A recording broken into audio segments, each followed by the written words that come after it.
Welcome to Luca and Miguel. Enjoy the video. You start by preparing both instrument and skin so the device works predictably. First, sanitize the tool with 70% isopropyl and let it air dry.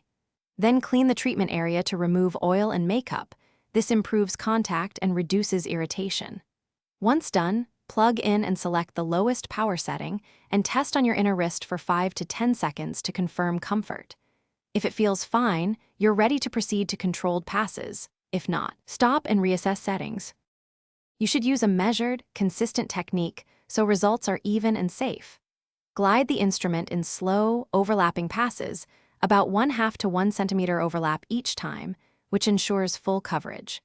Maintain steady, gentle pressure. Never hold the device stationary on one spot for more than 3 seconds to prevent burns.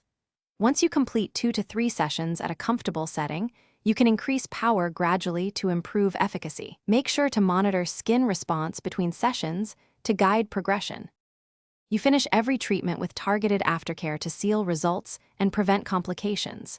Immediately apply a cooling, hydrating gel or broad-spectrum SPF 30 within 15 minutes to soothe and protect. Once done, avoid hot showers, active exfoliants, and direct sun exposure for 48 to 72 hours to let skin recover. If you see persistent redness beyond 24 hours or any blistering, stop using the instrument and consult a professional. That single troubleshooting step prevents escalation and keeps future sessions safe. Thanks for watching and please subscribe. It's the best investment you'll ever make.